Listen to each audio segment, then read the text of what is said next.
Good afternoon. My name is Nathan Beacom. Welcome to another Rural Report. I am a Senior Policy Associate at the Center for Rural Affairs.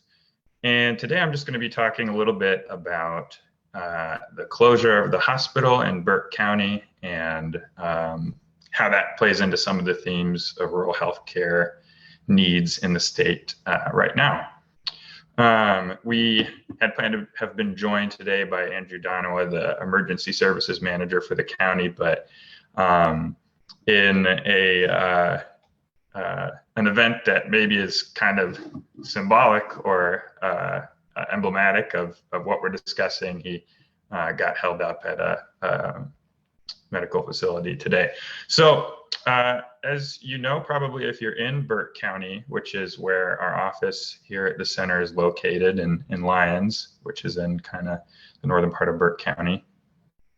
If you are in the county, you are probably aware. If you're outside, you might not be, that we lost our only hospital in the county earlier this year at the beginning of July. And that was the Oakland Mercy One facility in Oakland. And the hospital, the reason given for the hospital closure was a reason that I think is pretty representative across many rural hospitals, which is low patient volume. And with the way that reimbursement structures work for hospitals and how they get paid according to services offered per patient, that means that eventually they seem to have decided that it wasn't going to be sustainable for them to keep the hospital operating. That being said, obviously there's a fallout to the fact of this hospital's closure. One of the big things being the loss of an emergency department in the county. So in rural parts of the state, and this is true of most rural places in the country, the incidences of the 5 leading causes of death are higher than they are in urban places and in our state's cities. And those are heart disease, injury, diabetes, cancer, chronic lower respiratory disease, and stroke. And something that's significant about these events is they tend to come to kind of a crisis moment or an emergency event where time is of the essence. So if someone is suffering from a stroke, each minute that goes by is going to be the loss of more cells in the brain. And that could mean a more difficult recovery or a permanent loss of certain functions, or could result, in the stroke being fatal. And likewise with cardiac events, lost moments could mean lost heart tissue. And that could, lead to more permanent impairment of the functioning of somebody's heart, or to a higher risk of fatality too. And in addition to those kinds of events, there are all kinds of other medical complications that occur with diabetes, and farm accidents and traumatic injuries are more likely in rural places. And those obviously can be time dependent too. If somebody's bleeding and it takes a long time to get that emergency vehicle out to them, and then a longer time to get to the hospital and to be processed, that's going to have detrimental effects as well. So it used to be, that if you were kind of around the Oakland area, you could get those kinds of needs addressed in short order. And if the needs were even more extreme, you could get stabilized and prepared to be sent somewhere else. Now, in certain parts of the county, as opposed to taking a few minutes to get down to Oakland, it might take 25 minutes to get to Pender or Ottawa or another, closest hospital available to you. And those minutes and those seconds, as we just kind of said, could be crucial to the well-being of a patient.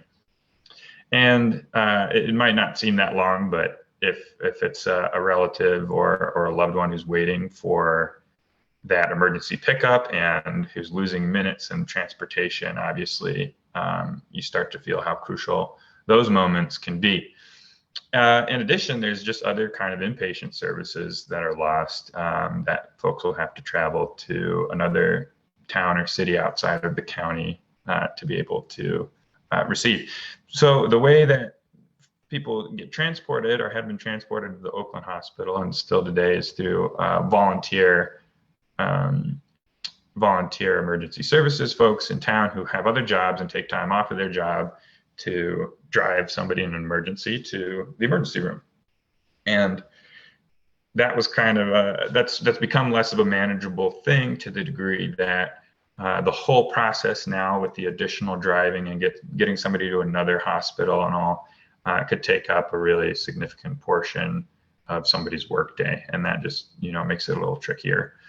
And in some cases, it's requiring the medical helicopter to be called to fly somebody that could have been driven to Oakland, which is something that adds up to being very expensive and not necessarily a sustainable long-term solution.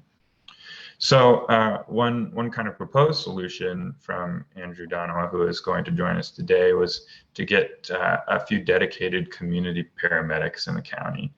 And these folks would be medical professionals who would assist and work with our existing EMS volunteers, not replace them in any respect, but work with them to ensure that patients are stable as they're being transported, and that transportation can be expedited. And so that kind of thing could have an effect in decreasing the amount of problems that result from the closure of this hospital in Oakland. Overall, this Oakland closure, it's representative of closures and of other healthcare gaps that are occurring across the state of Nebraska and in rural areas in our neighboring states and in rural areas across the country. In the state at large, there is a significant shortage of nurses and doctors. That's true across the country. And there's some estimates that say demand is going to outpace supply nationally, even in urban areas, by 2025, if we're going at the rate we're going now. But that problem obviously is a lot worse in rural parts of the state. A majority of counties in the state are without at least one kind of primary care provider. And that's especially sharply felt in the area of obstetrics. So OBGYNs, only 39 of our 93 counties have one. And so that's obviously a big inconvenience and can even be a danger to a pregnant mother and to the baby. And that we're seeing that number of available OBGYNs and of OBGYN facilities decreasing year over year. If you are someone who is pregnant in Arthur, Nebraska, it's going to take you, maybe almost 4 hours to get all the way down to the nearest OBGYN in North Platte in your round trip. So it's obviously a really pressing issue, and the Burt County Hospital closure is just representative of what that is. The most recent report from University of Nebraska Medical Center on this, analyzing the shortages, shows that many of the counties in the state are facing really kind of dire shortages of providers. And so it's time, it's a good time to take that shortage seriously on a municipal level, on a county level, on a state level, for hospital systems and local governments to start thinking about recruitment and strategies to train, recruit, and retain medical workers in rural areas. And that can start as early as school programs that expose rural students to medical careers, because someone who's raised rural is more likely, the data shows, to come and practice rural and stick around and be that medical provider for the area that they came from. And that can start in high school, scholarships for those students, some programs like that exist. And then thinking about how you can improve the program for loan forgiveness and other incentives for people who are medical students to practice or at least for a certain amount of time in a rural area. And it's also, the data and the research shows that if somebody has the chance to have had a rotation or a residency placement in a rural area, they're more likely to stick around once they've been exposed to that setting that's different than the urban setting. There's a better chance that they'll stick around and practice rural. So there are a lot of different things to be considered, and a lot of different kind of proposals for improvement. But this very close to home example of Burt County just draws attention to the fact that this is kind of a problem, a universal problem for rural areas across the state. And it's a good time for policymakers and for the public to kind of get serious about addressing that question.